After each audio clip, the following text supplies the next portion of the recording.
I'm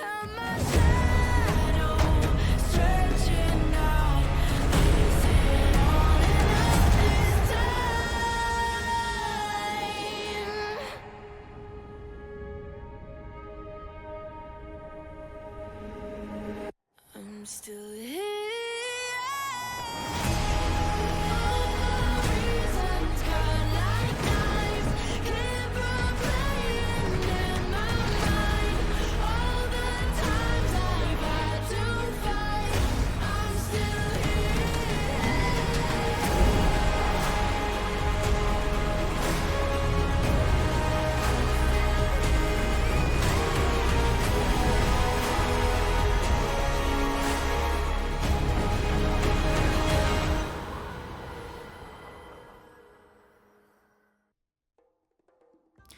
Hey guys, what is up? Super K-Man Rocks here, and we are here for day number 6 of the World 2024 Swiss stage. We are back, it's weekend number 2, and it's just best of 3s from here on out. We start with some 2-1 best of 3s to get ourselves back into the groove. Of course, if you missed any of the action from last week or from the weekend before, any part of the tournament, you can check out the playlist up in the iCard. We've covered every single day of the World Championships. We did some pre-tournament coverage that has aged pretty well, I would argue. The power rankings obviously are fluctuating just because it's Worlds, and you never really know how people are going to play in the Swiss stage. So far, I'm expecting things to go as expected as we go further along into the tournament, but the meta report, things like that, have aged incredibly well, so if you're interested in that, check that out. It's going to be up in the iCard, but of course, today we are going to be talking about our first 2 best of 3s of the new weekend, and they are both 2-1s, like I said, which means that the winner is going to qualify for the quarterfinals. They're going to be joining LNG, they're going to be joining Gen G. We've got a couple of intriguing matchups over the course of the day, so I'm excited to get into it, but I don't want to waste you guys' time too much at the beginning of the video. Without further ado, let's get into the content. If you are new here, what we are going to do is go game by game in both of the best of 3s, talking about the advantages and the disadvantages that each team was able to generate. I'll be giving a player of the game and a dud of the game for each individual game that we cover, and at the end of both series, I will be giving a player of the series to tie everything into a nice, neat little bow. We will be talking quickly about the series that are coming up tomorrow, but of course, I've already previewed every single game, every single series that's going to be happening in this round in the final video, the day number 5 video from last weekend. So you can always check that out if you want some really in-depth analysis, but we will be speaking on how the, I guess, results from today end up impacting the rest of the tournament. So without further ado, let's get into our first series, and this is a pretty intriguing one, a team that was 2-0 going into the last section of the tournament that obviously maybe feels a bit fraudulent, and a team that's 2-1 that definitely feels like they've been a bit hard done by their schedule up until this point. It's the number 3 seed from the LCK in Dplus KIA, taking on the number 2 seed from the LPL in Top Esports. They've had very different roads to get here. DK has had probably the easiest schedule of anybody in the entire tournament. They got to play, who was it, Fnatic in round number 1, and then they got to play FlyQuest as their 1-0 matchup in round number 2. Of course, they eventually had to run into a good team. They drew LNG, who probably still was the weakest of the 2-0 teams, but they kind of got trounced by LNG, a team that just has significantly better macro than them, and we'll talk about that as we continue to go throughout these games. But DK has not necessarily looked great despite their record at this tournament. There are a lot of things that feel very fraudulent about this team that don't feel like they're going to scale all that well. People who have been around the channel for a while know that I'm not exactly the biggest fan of their individual players outside of Showmaker. I think obviously Showmaker is unbelievable, and I think he is putting the team on his back right now, but I've been a lot lower on this bot lane. I've been a lot lower on the top side of this map, and so, you know, for DK, I think that there are some real questions that have to be answered that haven't, even with their good record. The 2-1 is definitely not indicative, I think, of the performances that they put in throughout this tournament, but for Top Esports, unfortunately, I would have to say the same. 2-1 is not indicative of how good they have been, because they have been unbelievably good at this tournament. They've just had to play some of the better teams. They've already beaten some of the better teams. You end up taking down a team like T1 in the first round, and you end up obviously beating Fnatic as well, which is a much more understandable victory, but your only loss at this tournament is to Gen G, who might be the best team at the entire tournament at the current moment with their victory over Hanwha Life. And so for Top Esports, you're really not concerned at all, and they're definitely going to be coming into this series as the favorites. I think rightfully so. When you look at matchups that I think are going to be very important, people's eyes are going to get drawn to things like Showmaker and Cream, to things like Moham versus Mako. I think rightfully so. Those are things that you definitely have to look at, but to me, me, AD carries are really going to be pretty important in this series. Jackie Love and Aiming are both kind of the heart and soul of the late game of both of these teams. I think Tian, obviously, versus Lucid. If Tian can just run circles around Lucid, which I certainly think is a possibility in terms of the macro and the decision-making in the early and in the mid game, then I think Top Esports is going to run away with this. But if you can get Aiming super fed, he still is a really good late game carry. He is somebody who is, really good at being put in a position where he can dominate games if he has resources after 20 or so minutes. My problem with Aiming has always been that he's just super passive and doesn't really do anything in the early game. Now, sometimes that can be okay, but against Jackie Love in particular, he's the kind of AD carry that can punish that super heavily, especially if you draft something aggressive in the 2v2. So that's going to be something I'm looking out for. Like I said, I think the jungle matchup, certainly something that I'm going to be looking out for because there's just the potential for Tian to obliterate Lucid. If Lucid can keep up with Tian, which I think is possible, then that's going to be huge for DK. That's basically their only shot at being able to win any games in this series, is if Lucid is able to play well in the early game, capitalize on some of these lane swaps, and actually get players like Showmaker and Aiming gold so that they can play well in the back half of these games. The problem for DK has been that Lucid has been horrendous at this tournament. He's really not been very good. He got better in summer, but I was really, really down on him in the spring split. I was talking a lot about how I thought Lucid was kind of coasting off of the prospect hype in the spring split, where it wasn't there. Like, the tape was not good at all. He was actively holding this team back. Again, he got a lot better in summer. I think that there were a lot of really good performances. He was an all-pro caliber guy, or at least like a bottom tier all-pro caliber guy in the LCK, which is not easy to do, but it seems a lot of that has regressed back now that he's playing, world's caliber competition on a daily basis. So again, if he can keep up with Tian, that's going to change basically everything about how we expect this series to go, but it's really going to be up to him, and it's really going to be up to Aiming. I think we can expect Showmaker to be really good in a series like this. I think he should be able to win 1v1 versus Cream relatively consistently, but it's going to be up to the other pieces whether or not DK can compete. Top Esports, like I said, going in as big favorites. We'll see if they live up to that, but the only way to know is to go game by game, and that means starting with game number 1. So let's get right into it. The winner of game number 1 was Top Esports. They are going to take game number 1. They're going to go up in this series 1-0, and this is basically exactly what we were talking about in the preview. This is exactly as anticipated. Top Esports just drafts a little bit more of an aggressive comp. In the early game, you've got things like the Xin Zhao and the Ashe and the Braum that are going to be able to threaten out, Smolder plus Skarner plus Orianna, even the Jax, which I really like here on R1, drafting Cassandre into Jax, I'll talk about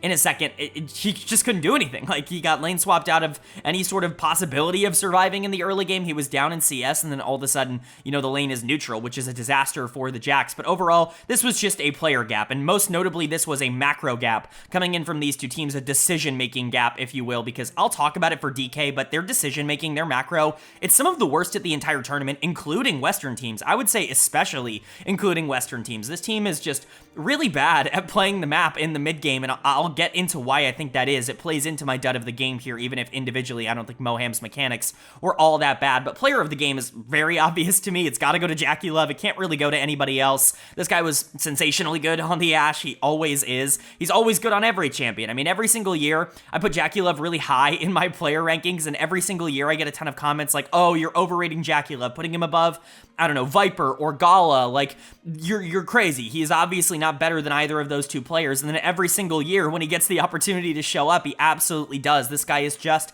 incredible. I don't know what there is to not see. I feel like a lot of people just don't actually watch Jackie Love all that closely. Maybe they're too focused on Tian, maybe they're too focused on Mako or Cream or 369 or whatever, right? Maybe he blends into the background a bit too much, but this guy's mechanics are just the best in the world. It's really hard to be able to go toe-to-toe with him in terms of being able to play out laning phases and play out endgames, and like, this is why I consider someone like Aiming, and we'll get into this is why I consider someone like Aiming average as an AD carry, or just slightly above average and not elite as an AD carry, because yeah, he's elite in the later half of the game, but you have players like Jackie Love that are elite throughout the entire game, and that's half of the game where he's just going to be straight up better than Aiming, and that's what we saw here. Obviously, laning phases are a bit deterministic in terms of the lane swap meta, and just, with the champions that you end up getting, like Ashe and Braum are obviously going to be more useful in the laning phase than things like Smolder and Rel, but they dominated the 2v2. This was not particularly close. Jackie Love and Mako were in an incredibly good position, and then those arrows just landed over over and over and over again. The damage in team fights was coming out from the Ashe.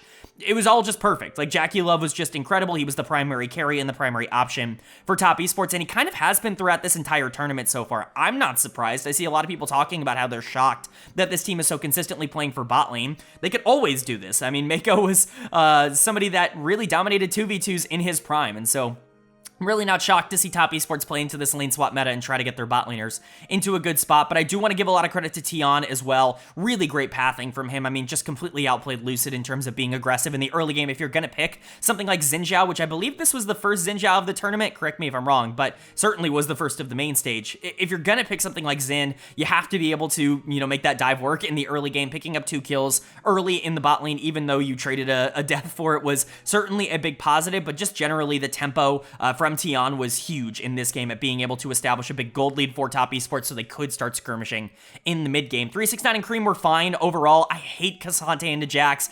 Like, this is a self-counter pick if I've ever seen one. I get it that 369's champion pool was pinched here. Renekton, Rumble both off the board. Those are the only other 2 champions that he's played at this tournament.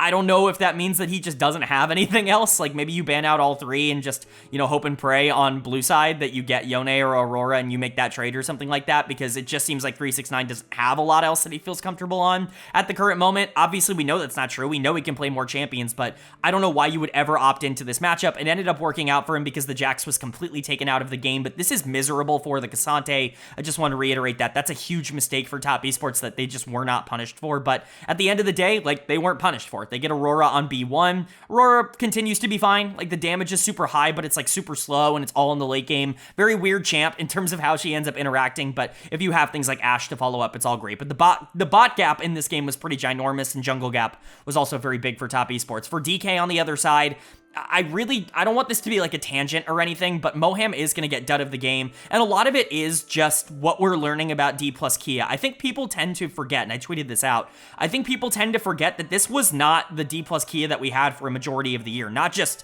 that Moham wasn't in and Kellen was in, but they didn't play like this. They were pretty average in most phases of the game. They were okay as a macro team, and they were okay as an early game team, but introducing Moham has made them super extreme in that department. They have gotten significantly better in terms of their early and mid game pressure, because Moham is simply a better roamer than Kellen is in terms of being able to move around the map, and I think he has better mechanics in terms of some of these skirmishes that end up breaking out, which means that players like Lucid and Showmaker and Aiming end up getting more gold in the mid game because more things are happening typically, but their macro has gotten so much worse, and that's the reason for their late game declines. It's not just that they're bad team fighters, because I think at times they actually are. Like, Showmaker and Aiming are both really good team fighters. Kingen is a really good team fighter historically at the very least, but Moham just doesn't have the shot calling that Kellen has, and clearly nobody else on this team is going to be able to pick up the slack, and I think the player that suffered the most is Lucid in the jungle, who now looks completely lost in terms of trying to play the map. It doesn't feel like he's connected at all with the rest of the team. He's pretty constantly out of position and just doesn't necessarily seem to know when to go in and when to play a little bit safer. I think generally for DK, when you look at the problems for this team, a lot of them would be solved by putting Kellen back in. Now, if you've committed to Moham, that's fine. I just continue to think that, benching Kellen, it continues to show to be a bad decision. Like, it continues to show that it's hurt the team overall. It's made them more one-dimensional. It's made them less flexible, because shot calling and macro is just so relevant throughout the entire game. It opens up so many different options, and having someone on the team who's comfortable doing that is gigantic. Moham is clearly not steering the ship in that direction, and if Showmaker or Lucid has taken over primary shot calling, whatever it is, it's gotten worse. Like, whoever is making those decisions, it's made the team worse overall, or at least less consistent, and so, I have to give Moham dud of the game for that. We see it, like, throughout basically the entirety of the mid to late game here. DK is constantly overextending. Even when they do finally get a good fight in Dragon Pit, they end up overextending, overfighting, and then just walking into their own deaths, because they just don't have that self-awareness that they had at the beginning of the year, or even throughout a majority of the summer split when Kellen was in and being the primary shot caller for this team. So I'm just not super high on DK. I think that this will continue to be a problem until they find somebody that can stop making mistakes. Even if they are able to get early leads against top esports, TES is just so good at fighting and skirmishing in the back half of these games that I don't really trust them to be able to hold it. Aiming was very fraudulent in terms of his scoreline, as he basically always is. I know that there are people in the comments that are always going to defend Aiming, but he's just a very one-dimensional player, and we continue to see that. Showmaker was fine. He was up in CS, but he has to be against Aurora and had, like, basically no impact on the back half. Kingen was horrible, got completely taken out. I talked about how Lucid was overextended. It's just not a good game from Dplus KIA, and I really don't expect it to get better, but it kind of has to. So hopefully for them it does. For Top Esports, they probably want to close this out in a clean 2-0 sweep and get themselves into the quarterfinals, where I'm sure they want it to be all along. But are they going to be able to do that in game number 2, or is DK going to be able to keep this series alive? Well, the winner of game number 2 was Top Esports. They are going to take game number 2. They're going to take this series 2-0, and there's just nothing else left to debate between these two teams. If we ever thought it was going to be interesting, this game threw that out of the water for me. You might be wondering why I'm saying that. Why do I think that this is, the definitive proof that Dplus KIA is bad? They actually had a lead for a good portion of this game. They actually were able to reclaim a lead in the later half of the game from Top Esports. They were able to out-team fight them in a couple of pivotal areas, and it was just one pretty major mistake in the back half of the game that ended up throwing it away from them. They were very close to being able to win this, but my counter argument to that is that if you cannot win with this draft against their draft, it's unwinnable. Like, it is genuinely unwinnable. This game should be unlosable from draft. I'm not the draft cap guy. If you followed me on the channel for a while, you know that I actually really dislike when people go, well, it was just draft cap. I think it's lazy analysis. I think oftentimes, most of the time I'll say, you're looking at a situation where gameplay matters like 80% and draft matters about 20%. Draft obviously is relevant towards that equation, but it's certainly not nearly as relevant as a lot of people would make it out to be. But when you get a gap that's this big, that is this unlosable, like, there should be no conversation. There should be no way for Top Esports to ever win this game. We can go down basically every single draft decision here and see a mistake. You're banning Gnar for Kingen, which he's obviously pretty good on, but you end up opting into a losing matchup in the top lane anyways. Spoiler alert, he wins it. But you end up opting into a losing matchup in the top lane anyways, so what was the point? You end up banning out Vi and Maokai, which is generally fine against Lucid. He obviously feels very comfortable on those champions, but that leaves Sejuani, the best of those champions, up, and you're leaving up Yone, and so they end up B1ing Yone. Obviously, you're trading Yone for Aurora, which we have seen historically over the course of this tournament does not work out well for the Aurora. I think this might be the first time that this has actually won and worked for the team that ended up opting into Aurora on the red side. I might be wrong about that. It's certainly not more than the second, but this has not been a good trade over the course of this tournament. Yone is just that strong. Then you give him his best jungler, which Lucid has also played a ton of. You let Kingen get Jax, and you draft a bad matchup into it in the Cassante, and then you let them get the Leona to be able to set everything up super easily. This should be unlosable, genuinely, for DK. When you look at the 5v5 strength of these two teams, how in the world is Top Esports ever supposed to win a fight? Like, in any universe, how, even from ahead, from whenever, how are they ever supposed to win a fight? You're just hoping and praying that Aurora is that broken, that she can out-broken Yone with his best jungler in Sejuani, and Bullet Time, and Jax split pushing and flanking your backline, and Leona setting it all up. Like, there's just so many tools for DK, and yet they still lost. Like, I can't say anything else. This is a disaster for Dplus KIA, but this is huge for Top Esports. I think obviously they were greedy. Their hubris came back to bite them, and they almost lost game 2 for it, but they showed that they're good enough to even overcome this. 369 is going to get player of the game, and he's going to get player of the series. This dude opted into Cassante versus Jax twice in a row, and I get it, this isn't the biggest counter matchup in the entire universe, but Jax got buffs on this patch specifically to do better into the Cassante matchup. It's the reason we all thought his priority was going to go up, and quite frankly, it's the reason his priority has gone up, is because he's just straight up better into these tanky top lane bruisers right now than a lot of other picks, and still 369 was able to dominate him in both games. He got a solo kill in this game onto Kingen, and Kingen was more relevant, I would say, in the back half of game 2 than he was in game 1, as he should have been, but 369 was just straight up better than him. I was very critical of his performances in the summer split. He was not even remotely a top 3 to 5 top laner in the LPL over the course of summer. He really struggled in lane, was losing to people like Sheer, rookies for JD Gaming that hadn't had any experience, that were struggling against other players, and it just didn't feel or look all that good. But he was really good in spring. I think some people are going to forget that because of how not good his summer was. I've heard the general term that 369 has been bad in 2024. I don't think that was the case. This guy was the best top laner in the world in the spring split, in my opinion, but it just hasn't carried over at all. It's nice to see that that's still in him if he needs to pull it out. This was probably the best series that he has played at this tournament by far. He's kind of struggled a bit, at least in terms of laning at this tournament, but lane swaps have never really been his forte, and so it's nice to see him actually get put into a good position and be able to capitalize on it. I also think Cream played much better in this game on the Aurora. Not that he was horrible in game 1 or anything like that, he just was the primary damage dealer in this game with Jackie Love on something like a Callista, which by the way is such an ego pick into Misfortune. It's literally exclusively for the laning phase, and then you're just hoping and praying that Jax doesn't exist in this game. Like, I don't understand how you can possibly pick Callista in this matchup, and it's even more baffling that they ended up winning, you know, rant aside. But Cream was the primary damage dealer in this game, and I think he lived up to that role. Tion ended up playing Skarner. I'm much lower on Skarner than apparently all the teams here at Worlds. I think it's just straight up weaker than Sejuani, but Tion made it look pretty good this game. He actually was able to get in relatively consistently. The problem is that champion just doesn't feel tanky enough for me at the current moment to be able to survive in the late game against as much damage as there is in the meta, but, you know, if you are able to get in, he does so much, like more than any other champion in the game, and so I understand it, but again, Callista Rel, it's just such an ego pick. It's specifically to win the 2v2 and then literally do nothing afterwards, because theoretically, Callista should never have a chance to play into Jax. It should just never even be remotely possible for her to exist in that game state, but here we are. Jackie Love actually still was relevant in the back half of this game, even if he was probably the weakest player on the team after a really strong game 1 performance. But overall, Top Esports, greed, and they just get away with it. It never punished. And then for DK, like, it just shows that you're not good enough. Like, this team is in real threat to not make it out of the main stage after starting 2-0, because if you can't win this game, I honestly don't think you're a top 8 team at this tournament. I think that has become clearer and clearer as we've watched them. Lucid's going to get dud of the game for me here in the jungle. The Sedge was entirely useless, just accomplished basically nothing, and a lot of it was Lucid being very slow to plays or just going in without the rest of his team. Again, just feeling disconnected. His micro is horrible. He doesn't make good decisions. There's nothing else to say. It's always been a problem for him in the LCK.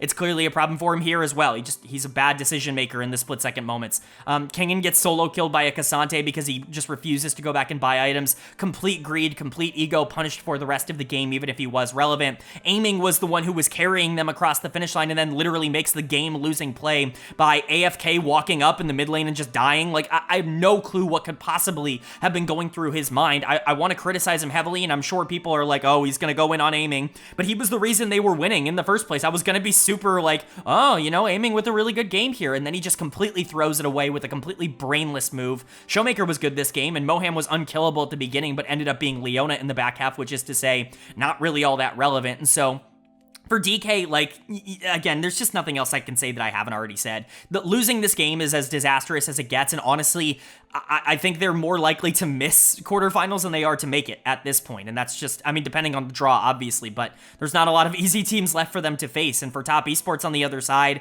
obviously, they're now in quarterfinals. They've got a lot of things to clean up. They've got to clean up drafts like this, because you can't get away with this against teams that aren't Dplus KIA, but Top Esports has shown that they are so good that even in rough situations, they're able to come out on top. This is genuinely one of the best teams in the world, and honestly, they're going to compete to win the whole tournament. But then moving on now to our second series of the day, and this one is definitely less close on paper, even though we already had kind of a series that was maybe a more expected. I think that should go to show you how much one team is favored here. It's the number 1 seed from the LCK in Hanwha Life Esports taking on the number 1 seed from the LCS in FlyQuest. Of course, HLE are gigantic favorites going into this one. I think if FlyQuest were to take a game at all in this series, people would be quite surprised, because HLE is kind of looked at as one of the top 2 teams in the world right now. We maybe saw a preview of World Finals in the third round with Gen G taking on HLE. That went to all 3 games. HLE was able to take game number 1 in that series, but just weren't able to hang on to the pressure. They weren't able to repeat their performance from the LCK finals and take down Gen G, so they are here now having to face FlyQuest, but this should be a challenge that isn't all that difficult to overcome, especially after pushing Gen G so hard in that best of 3. I think HLE really cemented themselves as one of the scarier teams in the world, but FlyQuest certainly has a couple of things going for them that aren't quite as definable as maybe some of the other Western teams. I think generally speaking, their style is not meta at all, and I think that actually could be kind of a help against a team like HLE when you're thinking about the things that FlyQuest has kind of been known for over the past couple of months. Obviously, Bwipo, just with whatever on the top side, whether it's Darius or Garen or something like that, you know, that's really been the defining feature that they've played around on the top side, is these aggressive bruisers that other teams aren't as quick to opt into. to. Obviously, Renekton is going to be the big one, but when he doesn't get Renekton, he still has a lot of counter picks, I think, more than people give him credit for, even if individually he's still going to make mistakes on all of them, because it's just Whippo, it's just what you have to live with. You have someone like Inspired, who's been very known for the Ivern, and I think that actually could be very advantageous for a team like FlyQuest in a series like this. I imagine that there's going to be a lot of respect thrown that way, so things like a Mumu might rise up in popularity as like pocket picks, quote-unquote, for Inspired that he showed throughout the playoffs. You have Masu and Busio, who have been really good in the 2v2 so far at this tournament. Masu's actually been exceptionally good throughout the entirety of this tournament, team fights and all. He has been like a true star down in the bot lane for Fly, and then Quad in the mid lane, who has experience playing against Zeka from his time in the LCK. And so, you know, you're not quite as doom and gloom about FlyQuest as maybe you have been about other Western teams going up against Eastern teams at this tournament. However, HLE are still gigantic favorites. This team took Gen.G to 5 in the finals and beat them. This team took Gen.G to 3 in round number 3. Just barely wasn't able to beat them in that series. They've been able to compete against basically everybody that they've gone up against at this tournament so far. This is not some pushover of a team. This is the #1 seed from the #1 region right now in the world, and they play like it. Like, roster-wise, they are obviously constructed like it. This is a pseudo-super team. You've got Zeka and Viper as your 2 primary carries, but Peanut might be the single best facilitator in the entire world. You have someone in Doran who I think is perpetually underrated on the top side. Delight is one of the best supports in the world. Like, as good as FlyQuest is and as interesting as their style is, I don't know if, even if with a good matchup, they match up particularly well in the HLE, just purely because of the mechanical difference that I would imagine these two teams have. But of course, the way to overcome mechanical differences is to function really well in the early and in the mid game in terms of lane swaps and macro and trying to get to the part of the game where you're just up in gold. If you can do that, then all of a sudden a lot of that mechanical difference ends up going away. And if you're fighting from neutral in the late game, then anything can really happen in these 5v5s. And so I think that's definitely FlyQuest's avenue to be able to win a series like this, but they're still fighting like 6 feet behind HLE. It's going to be a massive hill to climb, but we'll see if they can climb it. And in order to see, obviously, we got to start with game number 1. So let's get right into it. The winner of game number 1 was Hanwha Life Esports. They are going to take game number 1. They're going to go up in this series 1-0, and man, this really should have been something for FlyQuest. They had every opportunity to win this game, and I know that doesn't necessarily reflect in maybe some of the stats that you're seeing on the screen, but Fly had a lead going into this final fight where, predictably, Bwipo gets caught out in the middle of the jungle. It doesn't matter how tanky he is, he can't survive everything. He ends up dying first, and the rest of the team ends up falling basically right after him. The game just ends. But how did we get into that position? Well, a couple of FlyQuest wins in these 5v5 team fights. They were actually in a really great position to win this game. It feels pretty unwinnable coming out of draft, not only because you give Zeka Yone, which is just a horrible idea in concept. I don't care if you feel like you have the answer in the Cassiopeia. I get that Quad was like rank 1 Korea forever as a Cassiopeia one trick. I get that he's very comfortable in the champion and that theoretically Cass does really well into Yone. It doesn't actually end up functioning like that because Yone is just so much damage right now that as long as he lands Q1, he can actually just straight up kill Cassio, which we saw in this game, but we'll get to that in a bit.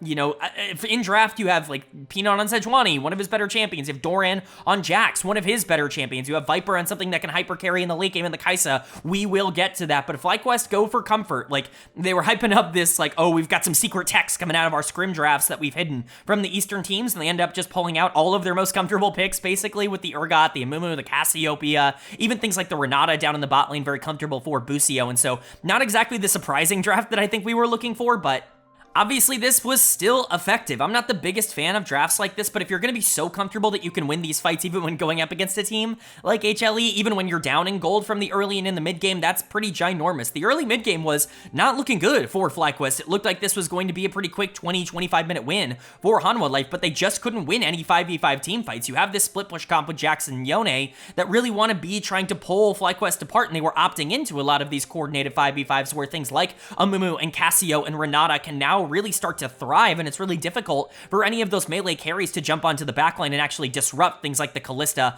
and the Cassio. So big credit to FlyQuest for understanding their win condition, but at the end of the day, it's their macro mistakes and just being out of position that ends up costing them, and that's the thing that's really held them back all year long up until this point. Player of the game pretty much has to go to Viper in the bot lane. Not only did this guy take over in the final fight, getting a quadra kill to end out the game, but of course, he gets that double kill in the mid lane right after that first gigantic win for FlyQuest. It feels like Fly Fly is really going to take control of the entire game after they get, I believe, a 4-for-0 trade in the middle of the map. It might have been a 4-for-1. I genuinely don't remember, but they get this gigantic trade. It looks like they're actually going to be able to take quite a bit on the map, and then all of a sudden Viper ults in and gets a double kill 1v2 on both Masu and Busio, and a lot of that tempo and a lot of that pressure ended up being stopped from that. Now, he did dive a little bit too far into the backline in the next fight where it felt like they caught Bwipo out the first time, and obviously that's not ideal, but in the fights that really mattered, Viper was the one who stepped up and who really made it worthwhile. This Kai'Sa pick, obviously very much a threat for FlyQuest, especially pairing it up with other dive threats. I mean, this is a full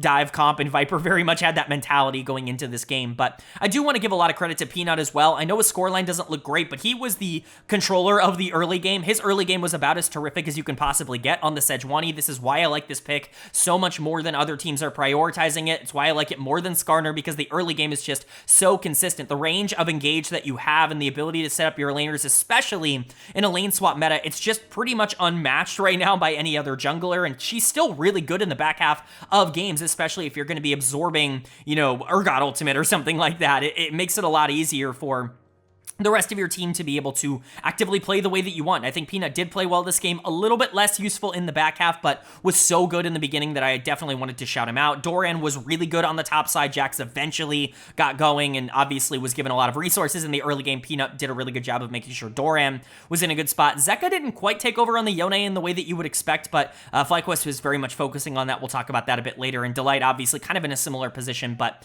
Viper was so good and Peanut and Doran were strong enough that HLE was able to win one fight. They were able to get one pick, and all of a sudden the game is over. That's how it is against the best teams in the world. And then for Fly on the other side, you know, it's frustrating because they should have won this game. They really should have. They were in the driver's seat. All they had to do was not make a critical error, and then Bwipo makes a critical error, which is just kind of what you have to live with. But Bwipo was the strong member of the team for a majority of this game. He was the one that kind of initiated their big Baron win a little bit earlier, about 5 minutes before the end of the game. And so you can't really be super frustrated with him because it's just the way that he plays. But him getting caught randomly in the jungle, like, yeah, it is what it is, right? It ends the game.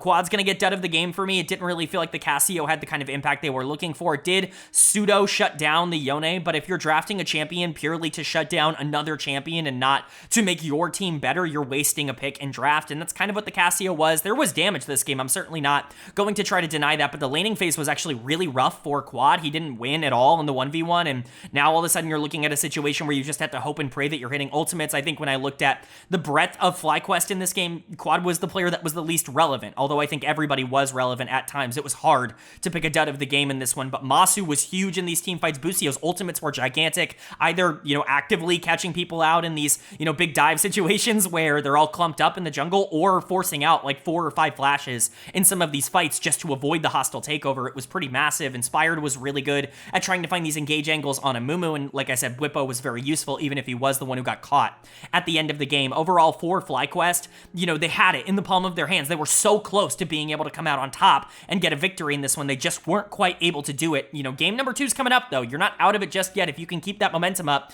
you know, if you can win a single game at all off of HLE, that's a huge confidence booster, but HLE is probably going to want to put this one behind them, probably going to want to move on to game 2 and win it a bit more definitively. Are they going to be able to do that, or is Fly going to show that game 1 was definitely not a fluke? Well, the winner of game number 2 was FlyQuest. They are going to take game number 2. They're going to tie up this series at 1 apiece, and we're going to a game number 3. What the hell just happened? This is the second straight game where HLE feels like they have the game completely on lock in the early game and just cannot hold on. FlyQuest is just better in the back half of the game. That has become clearer and clearer. I know Fly is super happy about this win, and I am too, but there's that thing in the back of my head, that lingering thought that this really should have been a 2-0. This should be over. FlyQuest should be moving on to the quarterfinals, beating the LCK number 1 seed, but we're not there. You know, FlyQuest was not able to get it done after that pick in game number 1, and it is what it is, but this team has shown beyond a shadow of a doubt at this point that they, at the very least, can compete with Hanwha Life, especially in the back half of these games, because they just continuously are able to pull apart HLE when it comes to macro. And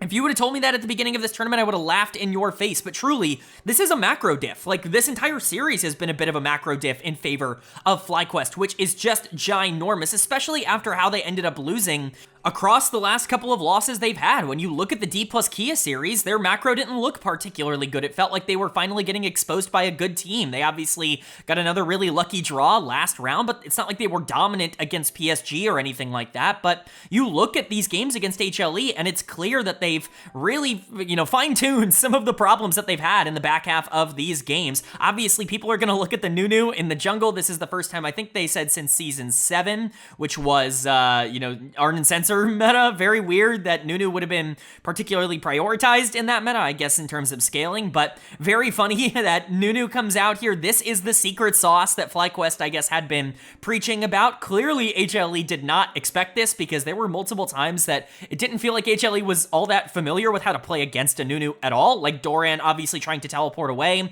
not realizing that Nunu 3rd E stuns, and it just felt very weird. It felt like they had no answer to this, and obviously the objective secure here with Kalista plus Nunu is about as good as it gets in the entire game. There really is no better combo, and Inspired, piloted it really well. He's not quite going to get my player of the game, because to me that basically has to go to Quad in this one for the damage he was able to put out, but Inspired was definitely the player I wanted to talk about first. But how do you not talk about Quad here as player of the game? The Hui was unbelievable. When you are allowed to be Hui on the backline and you're not getting dove 24/7, that champion can do a billion damage. When you want long range, when you want AoE, like high damage champions, there's just not a ton better in the entire game right now than Hui. The problem for Hui is obviously no mobility, and, if you don't really have a good comp to really protect his range, then there's really not a lot of reason for him to really exist on your team, for you to draft him in any sort of circumstance. But when you do have the comp that they have, where they have, dive potential and other offensive threats that you have to deal with, things like the Kalista, Hui becomes very valuable, and Quad completely took over the back half of this game in terms of the damage he was able to do. Great game from him. Shout out to Bwipo, man. Got completely obliterated in lane because of the pressure that Peanut was putting on him on the Zyra. Dove twice, and the Renekton was super far ahead. Ends up getting solo killed for a 3rd kill earlier on, or later on in the game, I should say, towards the mid game, and it feels like the Olaf is just completely out of it. Olaf, a champion that doesn't have any CC or utility or anything like that. He is purely damage and disruption, and so if you're playing from a gold deficit, typically that champion is just not very useful, but his bases are still really high. I kind of was thinking about this when the commentators were talking about it. Olaf is one of the few champions, because he has no utility, that can really get away with losing early, in the sense that his base stats are so good that they actually carry relatively well into the mid game, and as long as you're able to get kills eventually, like, he will get to the late game. He will be a problem, and that's exactly what happened. 1, 2, 3, 4 kills later, all of a sudden Bwipo is now a huge threat and is up in gold on Doran, who did not play the back half of this game well at all. We will get to that in just a moment, but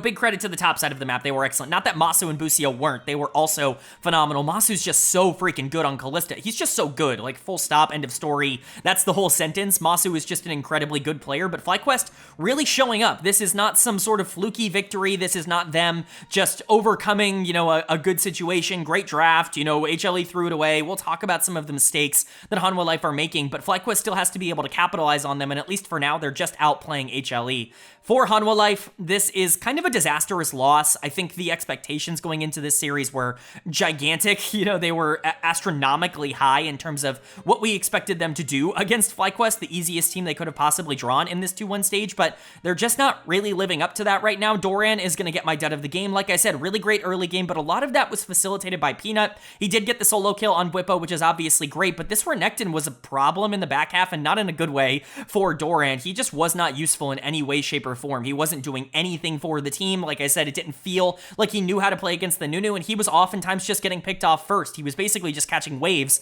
by the end of the game, and even when he was in fights, he wasn't accomplishing anything. This is the problem with Renekton, is, you get to these late game fights, and if you're behind in gold, it's just doomed. You shouldn't have been behind in gold, but you were, because Bwipo ended up playing really well. I also want to point out Zeka, who just wasn't good enough on the Yasuo. This champion feels very underwhelming. I get that he's in an okay spot, and we've seen him perform well at this tournament, but man, the damage was really low for Yasuo throughout this game. I'm not sure if it was just the setup or if it was the execution or whatever, right? But the damage felt very low, so just certainly something to keep an eye on. I do also want to point out that HLE actually was winning some 5v5s in the back of this game. It's just FlyQuest had such a ginormous lead by that point that it didn't end up mattering. I don't blame Peanut for this. It's really hard to play Zyra in the back half of this game when there's so many tools that can just dive on top of you. Bwipo and Masu basically made it their mission to pick off this Zyra at every possible turn. Viper ended up playing some of these fights incredibly well, and Delight hit some really clutch ultimates in some of these 5v5s to keep options open for Hanwha Life in case they, I don't know, ever wanted to win a fight, but it was just so difficult with the gold deficit they ended up having after having this ginormous early game lead, a 3 or a 4K early game lead. So for Hanwha Life, you're now on the verge of losing to NA's #1 seed. That would be as disastrous as it could get. As much as I love North America and the LCS, like, that should never happen. And for FlyQuest, you know, you probably should have had a 2-0. You have been the better team across this series so far. You just got to prove it here in game number 3. I still think they're major underdogs. I do not expect them to come into this game 3 and dominate. Like, the new pick is expired. They know what to expect now, and I'm sure they're going to get some coaching on it unless they have something else crazy that they can pull out of the hat, another rabbit. I think this is going to be a tough game to win for them, but they've shown that it's possible. So are they going to be able to do it? Well, the winner of game number 3 was Hanwha Life Esports. They are going to take game number 3. They're going to take this series 2-1, and they're going to dominate this third and final game. This was not particularly close. HLE was absolutely the better of these two teams in game 3. It's definitely sad because Fly could have been walking out of this series with a 2-0. Obviously, they weren't guaranteed a game 1 win if they didn't get caught or anything like that, but they certainly were in a good position to win some 5v5s down the stretch, and they just couldn't quite get there. HLE is able to pull out that game 1 win, and they're able to dominate here in game 3 as expected. No more tricks, no more rabbits to pull out of the hat. FlyQuest just has to play a straight up game against HLE, and they're just not quite capable of doing that. Even with an okay draft, they have a lot of their pressure taken away in the early game, which we will definitely talk about, but overall HLE is just better in terms of execution. This was one of those games where, yes, the gold lead was technically the same at 15, 16, 17 minutes into the game as what it was in the previous one, but HLE had so many more options, and Fly had so many less options in terms of how to get themselves back into the game. So credit to Hanwha Life. This is the performance we expected to see, and they are moving on to the quarterfinals. Player of the game for me is going to go to Peanut in the jungle. That 3-man Skarner ultimate is going to be played in perpetuity, depending on how well Hanwha Life ends up playing out the rest of this tournament, because that was a ridiculous play. I mean, it was perfectly timed by Peanut. It was very poorly timed by FlyQuest. If you're just able to layer the CC onto the Skarner, it never happens, but unfortunately, it just, you know, you didn't execute it correctly, which is definitely a trend in this game, and all of a sudden now Peanut is sitting there with the 3-man ultimate. The one chance FlyQuest has to get back into this game is over, but even outside of that, Peanut's pathing in the first 5 to 10 minutes of this entire series has been basically perfection. This is something that he has always done at an incredibly high level. He's a great team fighter as well, don't get me wrong, but his pathing is so incredible, which is why he's able to get away with playing things like Maokai and Poppy and Sejuani and Skarner more than he plays a lot of these more aggressive champions, because he can still win in the early game on things like Skarner more efficiently than something like Vi. Which is just, it shouldn't happen. Like, that's not allowed. Peanut's just crazy. And he was really good throughout this series, despite what his KDAs might indicate. But player of the series as a whole for me pretty much has to go to Viper in the bot lane. There's basically no other option for this, in my opinion. He was the reason they ended up winning game number 1 with his ability to take over on the Kai'Sa. And then, obviously, the Xayah pick just completely negates everything that FlyQuest wants to do. They have to completely pivot their game plan after drafting Kai'Sa plus Vi at the beginning of this draft. And Viper ends up pulling out the self-peel, and now all of a sudden, the big kind of winning play that they had, that FlyQuest had over the course of the past couple of games, which is get onto the carry, get onto Viper, and try to shut him down early on in fights so that they can play 4v4, you know, sacking someone like Blippo or whatever, or Busio to try to get Viper out of the fight. They can no longer play for those win conditions because Viper just keeps himself safe, and there's really not a lot of ways to take him out of it. Viper was unbelievably good. He dominated this 2v2 down in the bot lane. This was not even remotely close. This is obviously a very Xayah-favored lane at the end of the day, but still, he was up like 2k gold on Masu. It was genuinely ridiculous going into the mid to late game.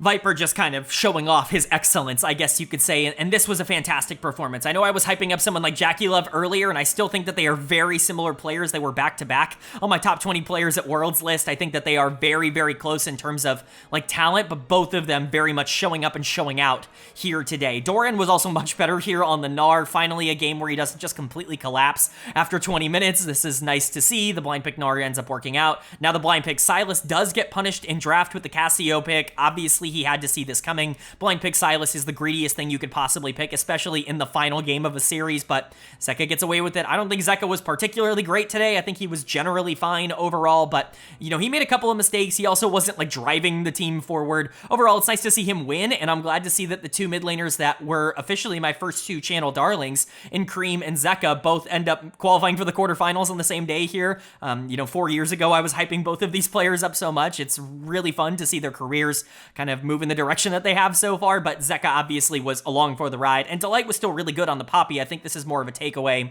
because there are some options, but Delight was, really good on this champion game too as well. So overall, nice win for HLE. They just were able to roll FlyQuest, which is kind of what you would have wanted to see. For Fly, you gave it your best effort. My fear for Fly is that this might have been their best shot, and if that's the case, that's definitely going to be scary and a little bit disappointing. I'm not saying their best shot was against Hanwha Life. This is a pretty miserable draw, and maybe, on a better day with their weird picks, they could have actually beaten, G2 or a T1 or something like that, even a top esports. Like maybe in a perfect scenario, you're actually able to do something there with your weird picks, but this was a best of one is why I'm saying that this was your best shot, is you only had to win one game. You had already gotten through the first two, and it's just going to be tough now that you're going into best of threes against other good teams. You don't really have those surprise picks anymore. The Nunu has been exposed. Obviously, people already knew about like the Amumu and the Urgot and things like that, and the Olaf. Like these were already on people's minds, but FlyQuest has definitely had their strategy a bit exposed, and I'm not sure they're going to get a better shot than this to be able to qualify for the quarterfinals depending on the draw. Obviously, we will see. That would be very disappointing with how they played here today, because they played like a quarterfinals team for sure here today. I just don't know if they're going to have another opportunity. We will have to see, but Inspired is going to get my dud of the game here for game number 3. Just a lot of execution errors. This more so felt like nerves than anything else coming in from Inspired. Obviously, you have that first gank down in the bot lane where he has to predict Viper's flash to try to land the flash Q. Not his fault. Like it is literally a 50-50, and Viper just got it right, and so it is what it is. Like, I can't blame Inspired for that, but obviously the Skarner play at the end of the game, that is entirely his fault. Just timing that more precisely would have probably actually put them in a position to potentially get themselves back into this game, and that completely snuffed out their chance. Not to mention, in all 3 games, Peanut's tempo was so much better than Inspired's in the early part. That's something Peanut's always been good at. Inspired's typically good at that as well, but Peanut was just straight up better. Quad also needed to do more here. That's going to be my criticism, is he played 2 games of Cassiopeia, a champion that he is supposedly a one-trick for, that they are willing to bring out consistently on the world stage, that Zeka obviously doesn't fear enough to pull out Blind Silas in a game like this, and he just was whatever on both games of it. It just didn't really feel like he was ever effective on the pick. It wasn't effective earlier on in the tournament as well. I don't believe in Cassio, no matter how good Quad is at it right now. Masu and Busio were super far down throughout a majority of this game. Masu was kind of getting taken advantage of early on. Some of those were his mistakes. He burns his flash early trying to chase a kill over the wall and ends up not getting it. Kind of a disaster, but at the end of that, like, it's just a flash for flash, whatever, but at that point, you got to punish it if you're a FlyQuest, and it wasn't punished. Peanut punished it, and so the pressure down, or I guess up on the top side with the 2 bot lanes, was always in favor of Viper and was always in favor of Hanwha Life. Masu never really got to play out the early game, and the Kai'Sa never really got to take over. In that pivotal fight around Baron, if the Kai'Sa has any damage, any gold at all, they actually probably win it, but she doesn't, and it just is what it is. Busio's not entirely his fault either, but had to die for Masu a couple of times, and Bwipo was almost entirely irrelevant, was also dove a couple of times on the Scion. Overall, just taken out of the game. HLE was just better. They knew how to execute their comp better than FlyQuest did, and they're going to be walking out with the win because of it, but hopefully Fly can turn things around. The hope for them is whoever they draw in the 2-2 stage with that best of 3, they can perform just as well as they did here today, because against a lot of teams, they probably would have won here today, but it's not about, would they have won today? It's about, can they win tomorrow? They have to show that they can keep this up, and this felt like a bit of an extraordinary effort from them. But for HLE, this was a rough win. Maybe you wanted it to be a little bit more dominant. Maybe you wanted it to be a little bit more clean. But at the end of the day, they're going to the quarterfinals. They still only dropped 1 series in the Swiss stage, and it was to Gen G. You can live with that. Like, that's not the worst thing in the world. I think they probably do want to make sure they clean things up just in case any surprises end up being thrown at them in the quarterfinals or beyond. But this is still a team that can win Worlds. That was never in doubt. All right, but that is going to do it for my Worlds 2024 Swiss Stage Day number 6 overview and analysis video. We've got some more matchups coming up tomorrow, obviously, but it is going to be a mix. We've still got 2-1 stuff coming up tomorrow, with G2 and T1 being the final 2-1 game to see who will qualify with a 3-1 record for the quarterfinals, but we will have our first 1-2 matchup, which is, of course, an elimination series. If you lose in the 1-2 stage, you are eliminated from Worlds. If you win, you go on to take on the teams that lose in the 2-1 stage. So still a lot on the line for a lot of these teams. The matchup tomorrow in the 1-2 side of the bracket is Bilibili taking on PSG Talon. This should be a pretty obvious one for a lot of people if BLG end up losing this. That's disaster disaster. I mean, it's worst case scenario. It's the entire year of dominating thrown down the drain. They've already underperformed quite a bit at Worlds, losing to LNG, losing to T1, two teams that they absolutely should have beaten. PSG is unacceptable. I mean, this should be a 2-0, and it shouldn't even be particularly close. If they lose a game, I'm going to stay pretty concerned about Billy, but for G2-T1, the 2-1 matchup, as I said, at the end of day number 5, I think this is the closest matchup of this, like, 4th round of both the 2-1 and the 1-2 matchups. I think this is really one that could go either way, depending on who's in better form. Both are playing better than I anticipated at this tournament. T1, we kind of expected to level up coming into Worlds, and G2 kind of had that similar expectation, but there were some more concerns with how they played towards the end of summer. T1 obviously really struggled down the stretch at the end of summer, and so it's really just going to be about who's in better form right now. Both have been able to take down teams that I didn't think they were better than so far at this tournament. T1 obviously taking down Billy, G2 taking down Weibo. I think both of those wins are pretty massive for both of them. Again, pretty much 50-50. I went with T1 because I just think they're slightly more talented across the board. I think that they have a more well-rounded roster, obviously, and I trust the talent a bit more, but you know, G2's on fire right now, and if Broken Blade or, you know, if Hanwha can really step up and really create a lot more than I'm expecting from them, then yeah, G2 can absolutely win this series. And so, like I said, closest to 50-50 of any of the series left here, probably in the entire Swiss stage, but definitely here in round 4. Would love to know if you guys agree or disagree with my takes down in the comments section below, but that's going to do it. I do hope you guys enjoy. If you did, leave a like. It really does mean a lot to me. Lets me know you guys are enjoying the content, and it does help get this video out to a lot more people, which I'm always very appreciative of. If you're new here, hit the subscribe button. Of course, we'll be covering the rest of the Worlds tournament here. We'll be going all the way through the finals, but off-season coverage is right around the corner as well. A lot of roster changes are already being announced in the West, and so we'll definitely be covering those on this channel. Hit subscribe and hit that bell if you are interested in that kind of coverage. But with all that being said, I hope you all are having a great day. I hope you continue to have a great day, and I will see you all